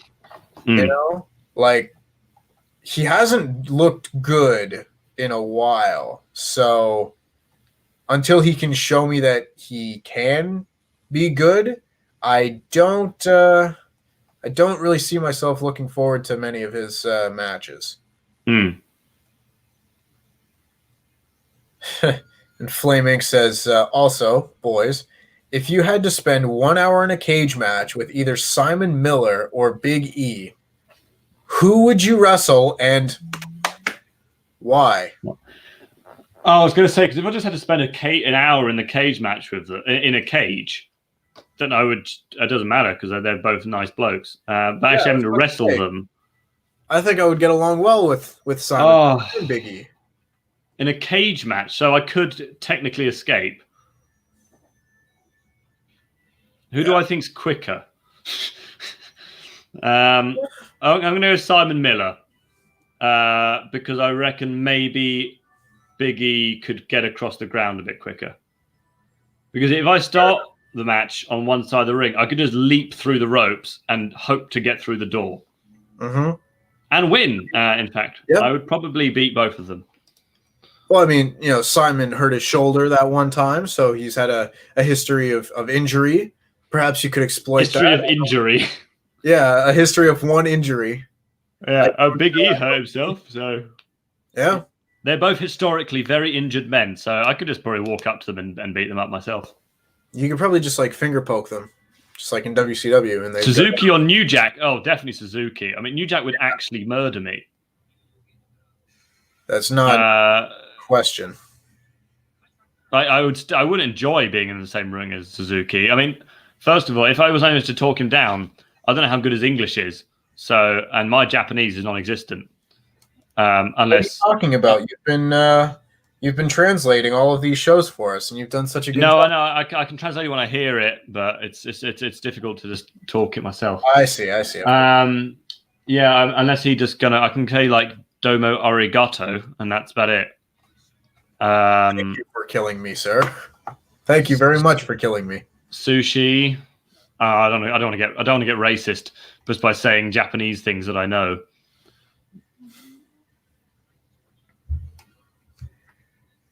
Flaming seems to say you would not be allowed to escape the cage. As not allowed. By the way, it is now Tai Chi against Tomohiro Ishii in the rhyming match of the night. I had a very hard time saying Hiroshi Tanahashi and Yoshihashi back to back on the last show. I would prefer it if Tai Chi actually made an effort to make it look like he was singing. Because he kind of holds the microphone close to his mouth and goes... Yeah. We've got John Cena versus Tanahashi for a dream match. I mean, sure. I would have preferred to have seen that like a few years ago when John Cena was doing really well with himself. Valamabidipudi says, who takes worse bumps, Marty Asami or Red Shoes? Feels like Marty takes a lot more and sometimes even worse bumps, but Red Shoes are more memorable. They kind of blend together for me. Flaming says, who is Marty Asami? He's the referee. Red Shoes obviously is the one with red shoes. Marty Asami is like the second in command at this point, now that Tiger Hattori has retired. Jobber JJ had asked if Okada is injured, why is he wrestling in the G1? Because in Japan, you just kind of got to gut it out. It takes a lot to pull someone out of the G1 Climax. Like last year, I think Ospreay had hurt his neck and Ibushi had hurt his ankle. I know Kenny Omega was wrestling with like a hairline fracture of his ankle in the 2018 G1. So it's just their thought process that you just got to gut it out and keep pushing through. It would be tough, but that's just how they view it. You have to like really injure yourself. I know Taka Michinoku was like pulled out of the breast of the Super Juniors. Oh my. Kinky. That's a different tournament. That's something you find on a late night website. A late night website. Hey, you can go on this website any time of the day. Yeah. No, it only gets unlocked late at night. Oh, okay. Yeah. Have you got a parental lock? Perhaps. Yes. I'm just gonna quit while I'm ahead. Taka Michinoku got pulled out of the Best of the Super Juniors tournament. I believe he broke his ankle, and he could not continue. We've got people saying New Jack versus Brock Lesnar. I would, for a very morbidly sick desire, I would pay to see that match. I would watch it to see New Jack get beaten up, because I think he would get beaten up. And having watched The Dark Side of the Ring with him in it, he doesn't seem like a particularly nice man. I'm sorry if you're watching New Jack, but that's just an inkling I got. Alex A asks, what are the thoughts on Halloween Havoc making a return for NXT later this month? It's cool. I'm sure they'll have a very nice set. Yes, it's another one of those kind of old pay-per-views which WWE seem to be bringing back almost. I'm not gonna say it's all that kind of. It feels like they're doing it to be like, haha, we've still got some copyrights. Yeah, I mean, NXT's been on the air for 8 years. They've never done it before. They've done it like at least twice this year. So, but it'll be cool. They'll have a nice set. If it's anything like the In Your House set from earlier this year, it'll be cool. And Taichi and Ishii are throwing just strikes and kicks and craziness like you would expect in an Ishii match, but that doesn't mean it's not great. Stiff as a horse, JJ chimes in. We're going to need to get stiff as a horse on a t-shirt eventually. Taichi winning the battle of strikes here for the early going. Sort of, but he still goes down. It took its toll on him. Goodness gracious. Ishii has his knee wrapped. That's interesting. Yeah, I guess it's just they do this many kind of New Japan style matches in so few days must be pretty taxing on the body, especially if you're someone like Tomohiro Ishii, who does not go at half speed. No. And AU Kingslayer says dream match: John Cena versus Andy Datson versus Tempest. And Billy Kay and Lana. Oh, of course, it's got to be 5-way. Myself versus Billy Kay and Lana. Whew. That's why I would wrestle. I'm going back to wrestling school just to train for that match. Flame Inc. asks, would you rather see EO go back to Stardom or Evil go to NXT? Neither. I think they're both doing well where they are. If I had to pick one of those two options, gun to the head style, I would say EO go back to Stardom because I don't want to watch any more New Japan guys go to NXT.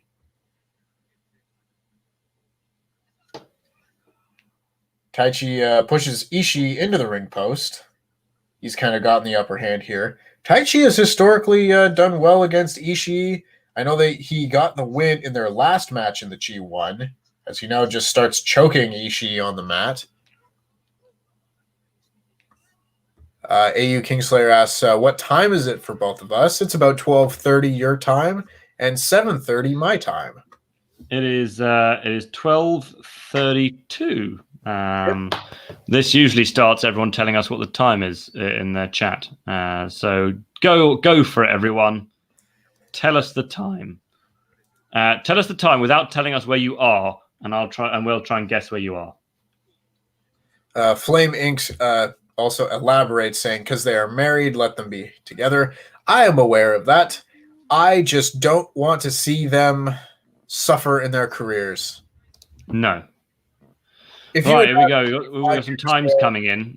We've got some times coming in. 7 hours behind. So 7 hours? Where's 7 hours? That's central? Yeah, or no, that would be Mountain Time. Flame Inc. 5 a.m. I mean, obviously, JJ 12:33. We know you're in England. 4:33. So that must be. That's West Coast. That's West Coast. Good Lord, both of you. Why are you still up? 7:30. That is 5 hours. So you must be.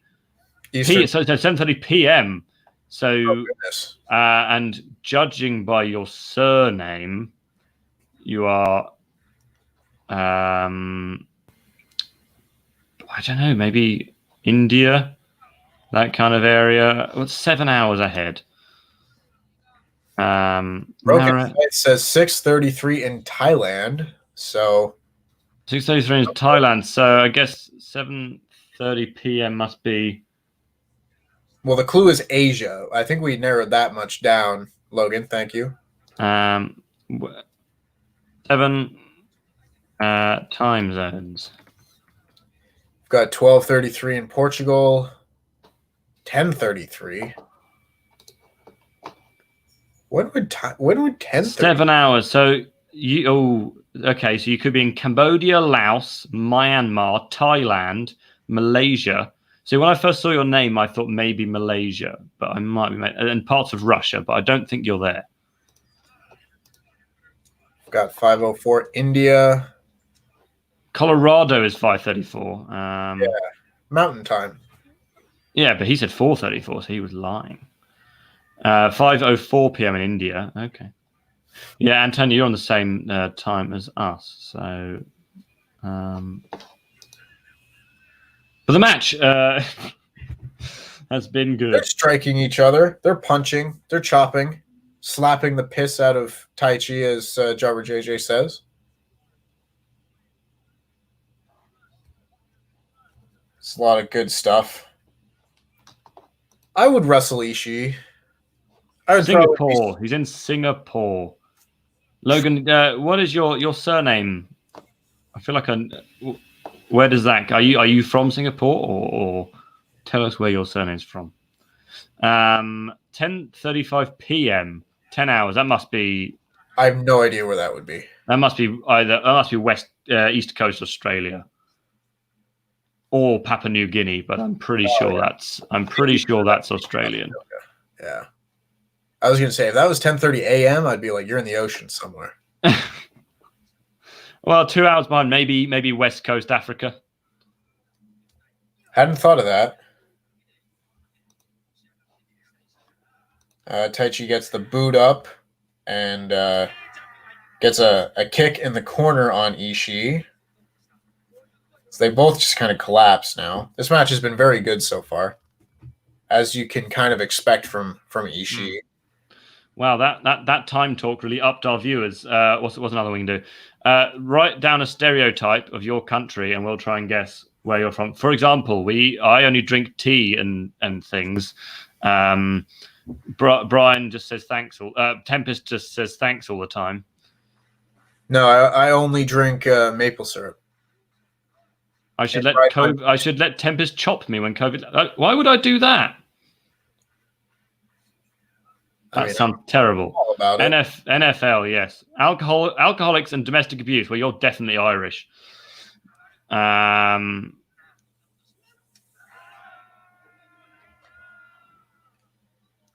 Ishii is down hard. Do you ship your shirts to Thailand? I don't know. Probably. I think we do worldwide shipping. Have you both been to Arizona? I've been to Arizona. No, I haven't. Sorry, I've been very near to Arizona. I've been to California and to Nevada, but I'm not sure if I actually went. I might have driven through very briefly. I've been to a number of states over the years. I've never been that far west, so unfortunately not. Although I believe the Heart Attack Grill is in Arizona, and I kind of want to go there at least once just to clog my arteries one time. If you're in Arizona, let me know. Let me know if that's true. If the Heart Attack Grill is there or in another state. Your country's full of convicts. Well, in that you're Australian, username O2. Veggie. That is not how you spell Vegemite. No, you Kingslayer. So you are also Australian. What would chipped ham sandwiches be? I've never heard that. Is that an American thing? Chipped ham? Chipped ham? I don't know what chipped ham is. Taichi hits the Kawada kicks, and Ishii does not sell them. Hits a big headbutt, but Taichi drops him with a big forearm. Taichi has gotten the better of the striking game in this one, which I would not have seen coming. What it says, Singapore is a multicultural country consisting of Malays, Indians, and Chinese, along with Eurasians as well. We are a little dot in the world. Yes, no, I've had some friends from Singapore. So, yeah, I know it's a wonderfully diverse country. I have actually very beefly been there. Very briefly been there when I was flying to Australia. We stopped over there for 3 days, but I was very young, so I don't actually know much about the actual place. Ignore the UK flag. Oh, I have no idea. Yeah, I was about to say, Alex saying tea and crumpets. We can kind of deduce where you're from by your picture there, Alex. Someone help us with the chipped ham sandwich. I've never heard of that. And we get it in a deli. Well, that might be New York then, I suppose. Ace Shock says the Heart Attack Grill is in Phoenix, so that is in Arizona. I was correct. I'm right about everything. Is that the one where it's got like this giant pile of meat, which if you eat it, then you die, basically? Or like you get some kind of award, but actually the reward you really get is coronary heart disease. That sounds about right. The only time I've heard of it is listening to Jim Cornette talk about it years ago, where he mentioned that you can get the bypass burger, the double bypass, the triple bypass, and the quadruple bypass. And each bypass is a half-pound patty of meat and 2 slices of cheese. So 4 quadruple bypass is 4 half-pound patties, which is 2 pounds of meat and 8 slices of cheese. Oh, Red Shoes just took a completely pointless bump. Yeah. He sold it like he'd been shot in the eye, but he got poked in the face. Vegemite, fix it. AU King says you should not be proud of Vegemite. It is utterly revolting. Logan, I will be making my comeback to Quizlemania very soon on the next Quizlemania, which is on the next week. Is it next week? The 14th. It's the week after, yeah. Yeah, so the 14th. Oranges and tourists, said Ryan Vaughan. Oranges Florida. and tourists. Florida, okay, yeah, Florida, I guess so. It's not a country, but it's good enough. It's easier, though, if you do like an American. Yeah. So, yeah, good for states. I'm not. We enjoy biryani. Well, you are. He's very much Indian. Biryani is lovely. I like biryani, yeah. Kurt Angle and Elias would know what chipped ham is. Where's Kurt Angle from, Brian? You know that. Pittsburgh. Okay.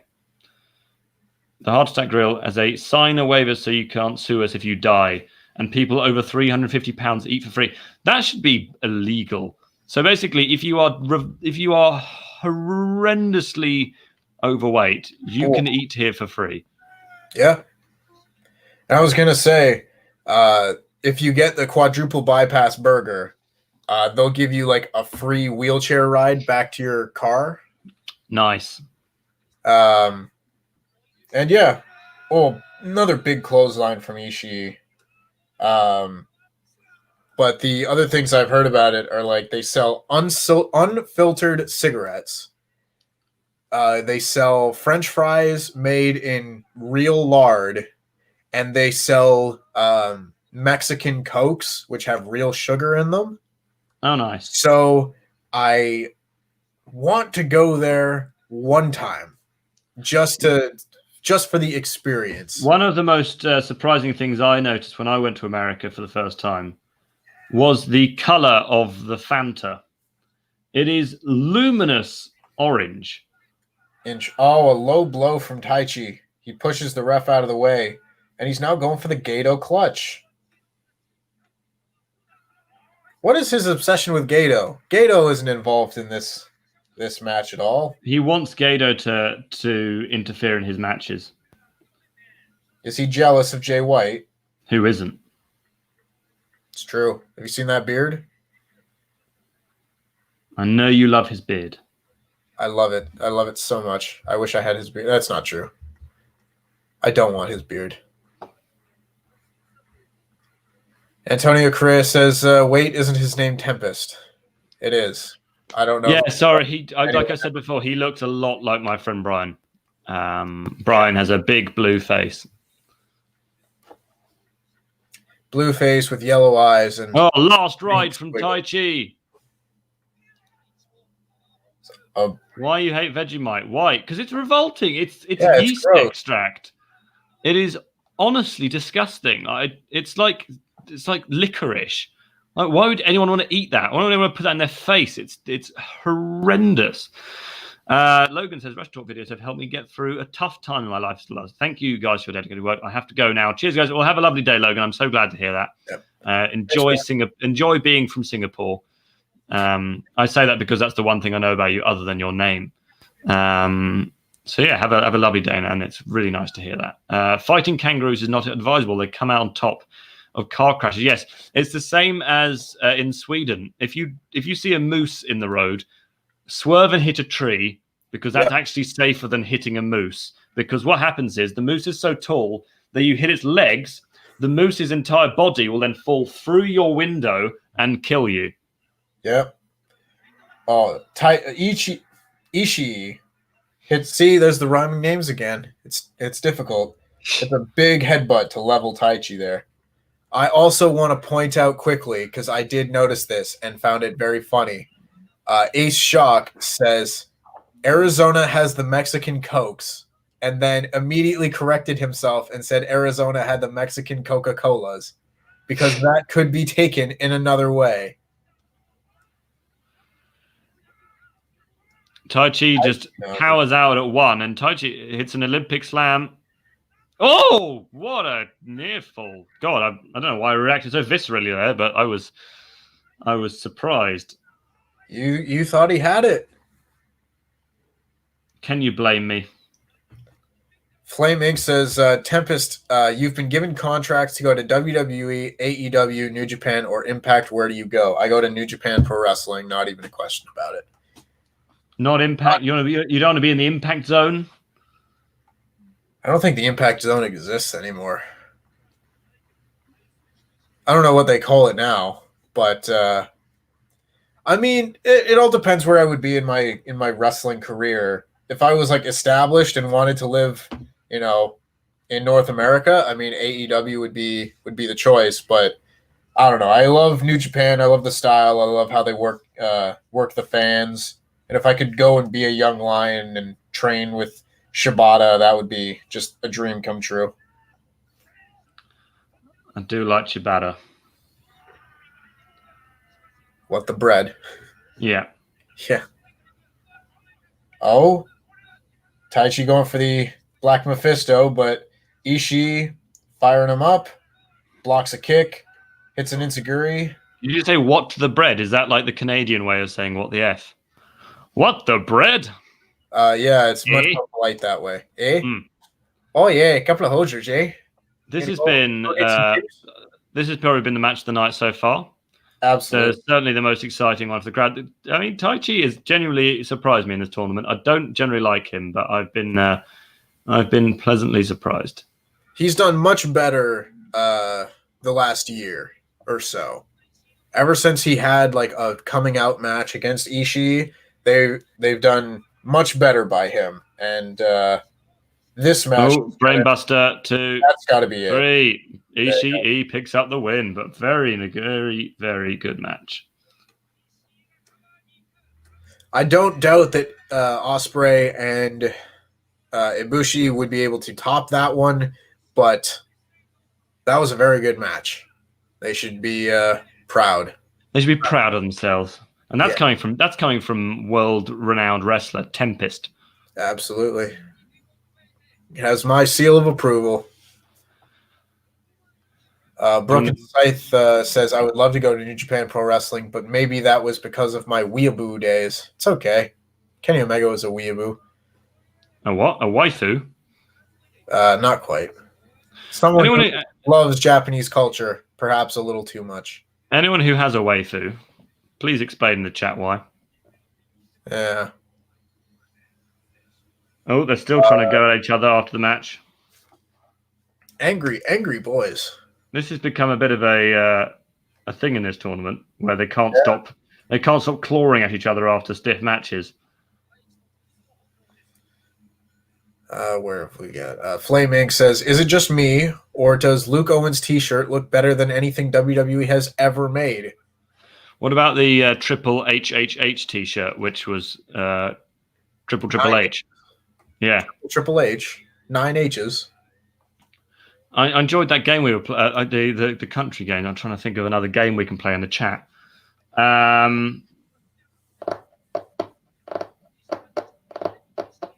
Why doesn't everyone in the chat try and guess what my middle name is? Oh, I'm not sure I know what that is. I told you at least once. Yeah, you definitely told me.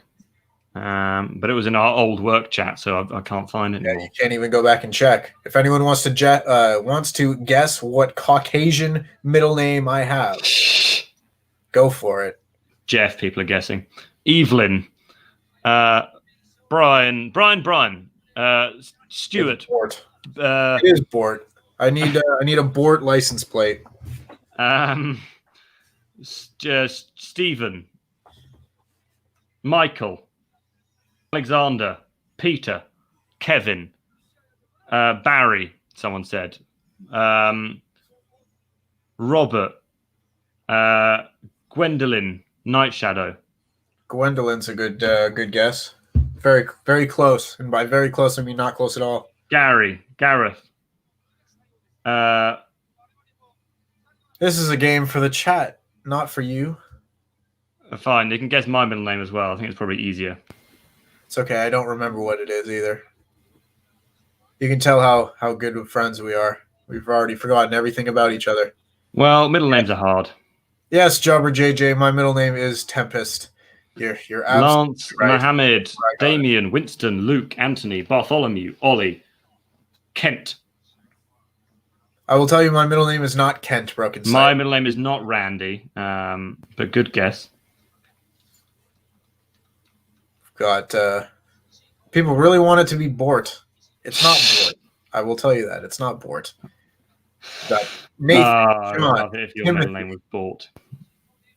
Andrew, Richard, Ralph. I wish my middle name was Ralph. AU Kingslayer, got it. Oh, Thomas. I'm not sure anyone. Out to AU Kingslayer. Has anyone said mine yet? I don't know. Jobber JJ says, guess my middle name. It clues it's the same as one of the WrestleTalk crew. Well, there's only like 9 of us. So it's going to be Luke, Peter, Laurie, Adam, Oliver, Andrew. Perhaps. Everyone got mine yet? No one's got mine. I don't think. Mine is very simple. It's one of the most common middle names in the world. It is my grandfather's name. If that's a clue, because everyone knows my grandfather's name. It is not Nugget. It should be. Louis was not named after me, if you can believe that. Yeah.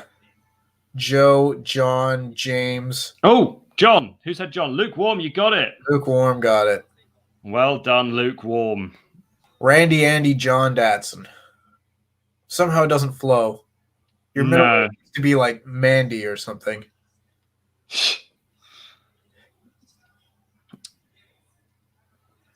Who said James got it? My middle name. Oh, Jobber JJ's middle name is James.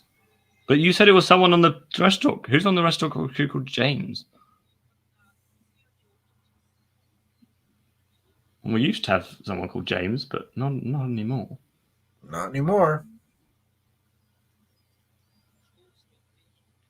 Might be his middle name.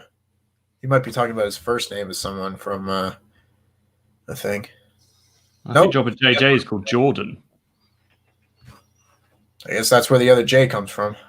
Jordan James. Andy hippopotomonstrosiquipedelophobia. All right. That's the fear of long. That's the fear of long words, isn't it? Yep. Yeah. I remember seeing that. Did you ever have, like, when you were in grade school, did they give you like an agenda or a planner or something at the like a book of facts? Yeah, sort of. Like and at the bottom of each page, it would have a fun fact or something like that. Yeah. Had that. I remember that being one of the facts, that was the word. They would always try and change the name of it. Like our library was called the what was it called? Study Center. It wasn't the library. And our planners, instead of calling them planners, they were like the student learning journals or something like that. because they wanted to make it sound like not that. Interesting. A Sports Shock. I'm going to name my child Bort now. Bobby, Brian hates his... Right, new game. Bry says he hates his first name because he goes by Brian. So let's guess his first name. Adolf. That would be a bad one. Keith. I'm going to really offend people here because I'm going to be guessing names that I think are stupid. It's probably no offense, everyone. Martin. Jeremiah. Randall. Randall Andel Datson. Louis. It's Louis, but it's spelled wrong. Armpit. Shout out to the movie Holes with Shia LaBeouf. I watched that when I was in probably year 9, so when I was about 14 in school. I watched it a little bit earlier than that, perhaps like 6th grade when I was 11, maybe. Digging up those holes, yeah. Clearly more advanced than me. Oh, of course. Will Ospreay's had a haircut. It's good. He kind of needed one. This match should just be phenomenal. Actual cannibal, Shia LaBeouf. Neil Labar says they call them agendas instead of planners now. Yeah, we kind of use those two words interchangeably. Yeah, we called it an agenda or a planner when we were in school. We used to have to get our parents to sign it so that to prove that you did your homework or something. Yeah. Yeah. But I knew how to do my mum's signature, so I would just do that. Oh, God, I've just admitted that I'm a fraudster. Flame Inc. with the best comment of the day. Can someone explain to me, how do you get Louis Dangor from Louis Danger? You tell us, man. We've been trying to figure that out for a long time. You need to go tell Louis that he's spelling his name wrong. Perhaps he'll listen to you. Well, a lot of mutual respect in this match, to the point of kind of almost seductive staring at each other. Oh, why wouldn't you want to stare seductively at Kota Ibushi? He's a very handsome lad who's almost 40, I believe. What? Yeah, Ibushi's an older guy. No. Yeah. He might be like 37 or something like that, but he's not. 38. What the hell? Yeah, he's not young. I thought he was like 24. Nope. Well, he and Kenny Omega wrestled for the first time in 2008. Holy moly. Yeah. He looks very boyish. Wow. I mean, I don't know if you've ever seen like Olympic gymnastics, but the Japanese women's gymnastics team, they're all sort of in their early 20s, late teens. Yeah. But it does look like they've brought some children along. Yeah. It's the Japanese skin. They all look wonderful. Will Ospreay has hit a couple of very big high-flying moves early. A Hurricane Rana, where we had a Pele kick, and he went for a dive to the outside and missed, but has hit a big kick on Ibushi. And now hits a big running forearm off the apron. Yeah, you wouldn't think that these two are like 10 years apart in age. Mm. You know, but they are. I will say, people have brought up that Will Ospreay's promos lately have been kind of Kenny Omega-esque, and I didn't really see it, but I saw one recently, and kind of see it a little bit more now, honestly. It a little bit heelish, but maybe he's just playing it up a little bit more, but oh, that's an excellent question, Flame Inc. He says Shag, Marry, Kill, Kota Ibushi, Kenny Omega, and Tanahashi. That is an amazing question. I would marry Kenny Omega because he likes gaming and there's no language barrier. Uh-huh. I would kill Ibushi and shag Tanahashi. I would probably agree. Tanahashi is a damn sexy man. They're all good looking, but I believe I would marry Kenny Omega because I could also understand what he's saying. Oh, so you're racist basically. Oh, yeah. Only marry people who you can understand. Yeah, well, communication is important, Andy. You need to be able to communicate with one another. Nah. Where is your what is your girlfriend's heritage? She is half white and half black. So, I mean, well, I know that. Here, I know that, but where, like, does she have like any roots in other countries? You'd have to go fairly far back to get there, you know. Shag, marry, reject countries, but I don't know specific countries. Maybe you should show more of an interest in her life. Yeah, perhaps I should. Shag, marry, reject, Ricochet, Ali, and Hangman. Ali and Hangman. Oh, they're all very handsome men as well. Give me a piece of that cowboy ass. Well, there you go. Put that on a t-shirt, folks. Yes, a piece of that cowboy. Flame Inc. The WrestleTalk news video has just gone live every day at 1:00. So pop over there, watch it on double speed, and come back. But don't leave the tab. Yeah, this is the benefit or drawback, I suppose, of this this show starting at 6 a.m. Eastern and 11 a.m. British time is it's not over before our news video comes out. But to answer A-Shock's question, it would be Shag, Hangman. Brian, Tempest really wants you to know that he wants to have sex with Hangman Page. Absolutely. I'd probably marry Ali and perhaps reject Ricochet. You'd marry Ollie? I like him. He's a very nice fellow. I'm sure they all are, but he's a good Twitter follow. What it sounded like you said you'd marry Ollie, as in Mr. Davis. Oh, yeah. I mean that too.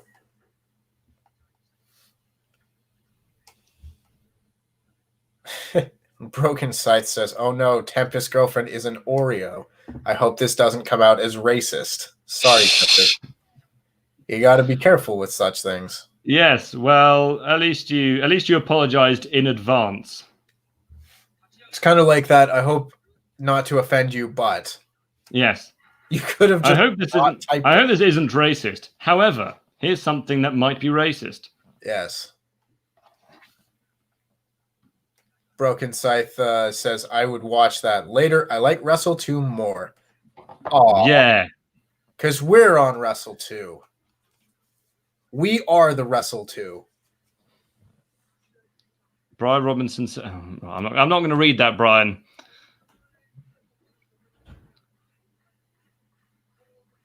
I've heard the rumors. Who wouldn't marry Mr. Davis, as Jobber JJ says? That is an excellent question. That's true. I had to apologize to my girlfriend this morning because I had a dream that someone else was trying to hit on me. Oh yeah, yeah. So that I didn't apologize for that. I didn't reciprocate, but I just wanted her to. I just wanted to apologize in case she had the same dream. Oh, of course. You had to make sure that even in your dreams, you're a faithful lad. Exactly, because then you build up some form of being honest, and then she'll never suspect me of doing anything wrong. Of course. We'll also because special. Another thing that I've done is built up a kind of some form with being like giving her surprises and gifts and things like that, to the point where I can just say I'm doing anything and she will believe it, and then I'll probably be doing something else. Well, that's a very toxic way of looking at things, Andy. Exactly. No, for example, like I'll tell her I'm going shopping, and she'll go, "Okay, cool," but I'm actually out buying her like a birthday present or something. Yeah. I'm incredibly trustworthy. Of course. People are trying to get us to shag, marry, kill members of the WrestleTalk team. I don't want to kill anyone. I don't want to shag any, Yeah, that too. especially not Pete. Sorry, Pete. Well, that's the answer to that question, at least. Our size difference. Ugh. He's too hairy as well. Oh yeah, it's all the hair that's not on his head. I could say Tanahashi was hitting on me, Job and JJ, but my girlfriend has no idea who that is, so I'm not sure it would help. But you could show her a picture, and then she would understand. That's true. I mean, look at him. She'd just say, "Oh well, you should have told me he looked like that." Ospreay has had a good amount of control during this match. It has been fairly one-sided, which is kind of surprising. Although Ibushi seems to be going for perhaps a butterfly suplex. That is the least scary sounding suplex in wrestling. What a butterfly suplex. Mm. Are you more? Well, I guess you would be more afraid of Germans than butterflies. I mean, I think most people are more afraid of a country than a completely harmless insect.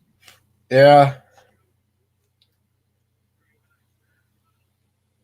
It's true. You know, you've got the butterfly suplex, you've got the tiger suplex, the dragon suplex, the phoenix plex. Oh my goodness. Ospreay lands on his feet from a Hurricane Rana, almost does a handstand as well. Well, Ibushi is shocked as if this has never happened before. Well, it happens every time they wrestle each other. It does. We've seen the gifs every time.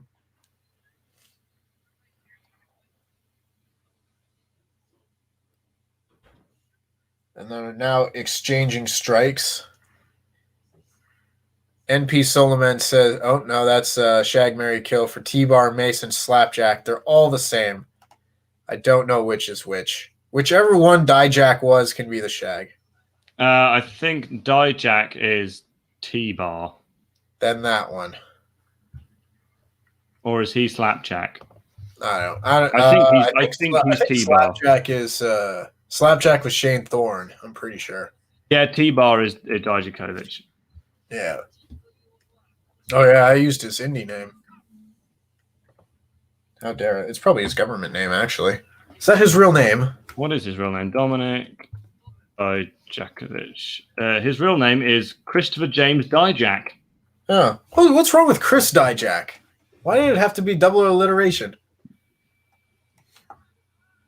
Double alliteration. Surely it's just alliteration. Yeah, I realized the alliteration, it has to be at least more than one.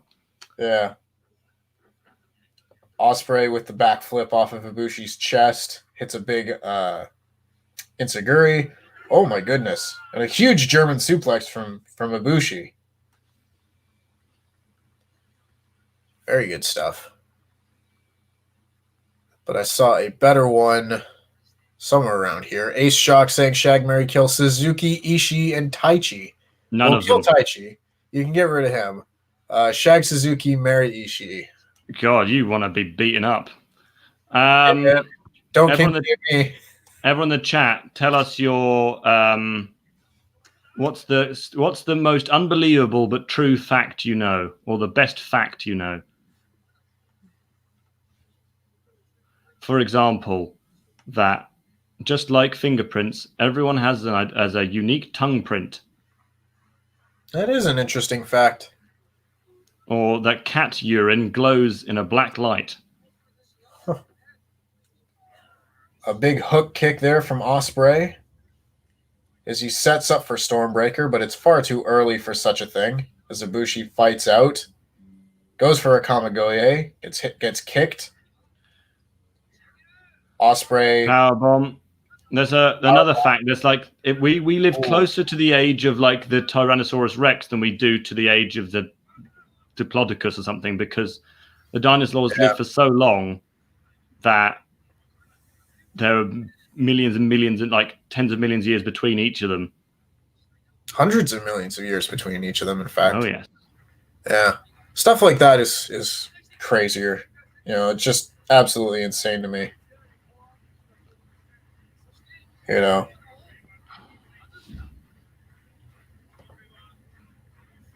History is just fascinating, is it not? Oh yes. So I was watching. Oh yeah, bud. Oh yeah. Should I just do the rest of this review with a Canadian accent, eh? You've been doing it the whole time. You don't have to change your accent. Oh yeah, Osprey. Osprey going for the hidden blade there, eh? Oh goodness, oh jeepers, what a hoser! Oh, Kota. Okay, you can stop now. I don't know what you're talking about, eh? The best fact I know: fingerprints aren't actually unique. Some studies show that people, possibly, but also like that you suggesting that people are going to have the same scars on their fingers, because if you look close to your fingertips, you'll notice that you have a scar from every single paper cut you ever had. And I like to look at it sometimes, going, I wonder when I got that one. Jumper JJ just says a boot. People in Canada don't actually say that. It's just people from Newfoundland. A boot this hoose. Yeah. Oot and a boot. Oh, my goodness. Ibushi wins. Wow. Kind of a sudden finish on that one. Yeah. But yeah, I get. Where does that leave the standings? I suppose that means that Ibushi is now block.